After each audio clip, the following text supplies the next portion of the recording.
बिहार में चुनावी महासंग्राम का बिगुल बज चुका है। इस बार चुनाव जहां सैकड़ों को विधानसभा की राह दिखाएगा, वही हजारों को मायूस भी करेगा। चुनावी रणभूमि में बहुत से ऐसे चेहरे भी हैं जिनकी पद प्रतिष्ठा की कठिन परीक्षा होने वाली है। बिहार विधानसभा चुनाव 2020 में कई ऐसे दिग्गज भी हैं जिनकी हार पर सिर्फ बिहार की जनता की ही नहीं बल्कि पूरे देश की नजर होगी।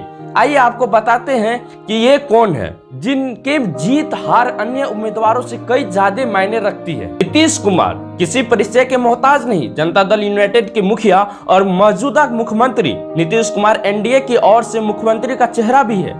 एनडीए के सभी घटक दल नीतीश के नेतृत्व में ही बिहार का चुनाव लड़ रहे हैं। नीतीश 2005 से अब तक बिहार के मुख्यमंत्री है। इस समावधि में सिर्फ 9 महीने ही ऐसे थे जब नीतीश जीतन राम मांझी को मुख्यमंत्री पद दिए थे। वर्तमान समय में नीतीश विधान परिषद के सदस्य हैं। वह लगातार 3 बार से विधान परिषद के सदस्य हैं और अभी उनका काफी कार्यकाल बचा हुआ है। इस बार नीतीश अपनी मुख्यमंत्री की कुर्सी बचाने में सफल रहते हैं या नहीं, ये देखना दिलचस्प होगा। दूसरे नंबर पर आते हैं तेजस्वी यादव। तेजस्वी लालू प्रसाद यादव की जेल जाने के बाद से ही तेजस्वी ही राष्ट्रीय जनता दल के मुखिया के रूप में काम कर रहे हैं।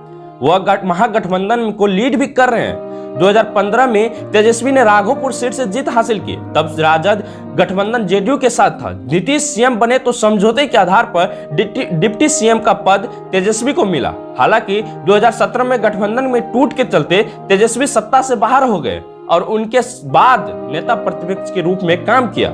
महागठबंधन की ओर से तेजस्वी ही सीएम पद के दावेदार हैं। उनकी और उनके नेतृत्व वाले महागठबंधन की जीत हार पर हर किसी की नजर है। चिराग पासवान लोक जनशक्ति पार्टी के राष्ट्रीय अध्यक्ष के तौर पे काम कर रहे चिराग मुंगेर सीट से सांसद है। एलजेपी अब तक एनडीए में घटक दल थी, लेकिन चिराग ने हाल ही में नीतीश कुमार के खिलाफ हल्ला बोलकर हर किसी को चौंका दिया। वैचारिक तौर पर चिराग एनडीए के साथ है, लेकिन नीतीश कुमार का नेतृत्व उन्हें मंजूर नहीं। एलजेपी अध्यक्ष चिराग ने नए स्टंट ने बिहार चुनाव में अनुमानित समीकरणों को अस्त व्यस्त कर दिया। यह देखना दिलचस्प होगा कि चिराग को यह फैसला उनकी पार्टी को चुनाव में फायदा पहुंचाता है या नुकसान। जीतन राम मांझी जनता दल यूनाइटेड की ओर से मई 2014 से फरवरी 2015 यानी कुल 9 महीने तक बिहार के मुख्यमंत्री रहे। हालांकि मुख्यमंत्री पद से हटने के बाद इन्होंने अपनी अलग हिंदुस्तान अवाम मोर्चा नाम से नई पार्टी बना ली। पिछले चुनाव में इमामगंज सीट से विधायक चुने गए थे। हाल ही में मांझी ने महागठबंधन से नाता तोड़ एनडीए में दामन थाम लिया है, लेकिन टिकट वितरण में परिवार को तवज्जो देने के आरोप में इन दिनों अपनी ही पार्टी के कार्यकर्ताओं के विरोध का सामना कर रहे हैं। मांझी की नैया इस बार किस किनारे लगेगी, सबकी नजर इसी की तरफ है। उपेंद्र राष्ट्रीय लोक समता पार्टी के प्रमुख हैं। इन्होंने 2019 में काराकाट और उजियारपुर से सीटों पर लोकसभा चुनाव भी लड़ा था, लेकिन हार गए। अब विधानसभा चुनाव में उतरने वाले हैं। उपेंद्र कुशवाहा का बिहार में मायावती की पार्टी बीएसपी और ओबीसी की पार्टी एआईएमआईएम के साथ गठबंधन है। उपेंद्र और उनकी पार्टी इस बार बिहार में क्या मुकाम हासिल कर सकेगी, ये चर्चा का विषय है। मुकेश सहनी खुद को मल्लाओं के नेता के रूप में स्थापित करने में जुटे रहते हैं और विकासशील इंसान पार्टी के प्रमुख है। 2019 के लोकसभा चुनाव में मुकेश की पार्टी ने महागठबंधन के साथ बिहार की 3 सीटों पर चुनाव लड़ा और तीनों पर उन्होंने हार का सामना करना पड़ा। इस बार के विधानसभा के लिए भी मुकेश की पार्टी महागठबंधन के साथ थी, लेकिन सीट बंटवारे में अनदेखी से नाराज होकर मुकेश ने अब एनडीए का हाथ थाम लिया। मुकेश सहनी यहां भी पार्टी को मिली सीटों से खुश नहीं। वह खुद किसी मल्ला बहुमूल्य सीट पर चुनाव लड़ने की तैयारी में है। उनकी जीत उनकी और उनके पार्टी के राजनीतिक भविष्य के लिए बहुत अहम साबित होगी। पुष्पम प्रिया को वर्ष 2020 की शुरुआत तक कोई नहीं जानता था। मार्च में उन्होंने देश के सभी बड़े अखबारों में अपनी नवगठित प्लूरल्स पार्टी का विज्ञापन देकर खुद को मुख्यमंत्री पद का उम्मीदवार घोषित कर दिया। इतना ही नहीं, उन्होंने अपनी नई पार्टी से चुनाव लड़ने के इच्छुक लोगों से आवेदन भी मांगे। फिलहाल पुष्पम प्रिया की पार्टी 40 सीटों पर उम्मीदवार उतार दिए हैं। वही पुष्पम प्रिया चौधरी ने खुद पटना की बांकीपुर विधानसभा सीट से चुनाव लड़ने का फैसला लिया है। पप्पू यादव मधेपुरा सीट से पूर्व सांसद पप्पू यादव जन अधिकार पार्टी जाप के मुखिया है।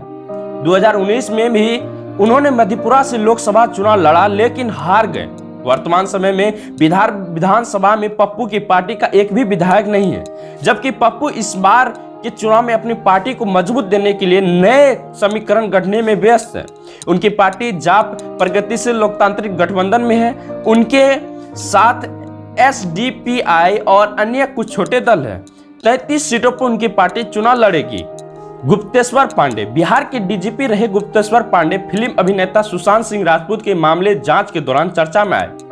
अचानक उन्होंने अपने सेवानिवृत्ति को लेकर सबको चौंका भी दिया। यही नहीं, उन्होंने CM नीतीश कुमार की मौजूदगी में JDU की सदस्यता भी ग्रहण की। हालांकि खुद गुप्तेश्वर पांडे ने यह साफ कर दिया है कि वह इस बार विधानसभा चुनाव नहीं लड़ेंगे। नित्यानंद की गिनती बीजेपी के वरिष्ठ नेताओं में होती है। वह केंद्र सरकार में गृह राज्य मंत्री भी हैं। नित्यानंद को गृह मंत्री अमित शाह करीबी माना जाता है। वह बिहार में बीजेपी के अध्यक्ष रूप में भी काम कर चुके हैं।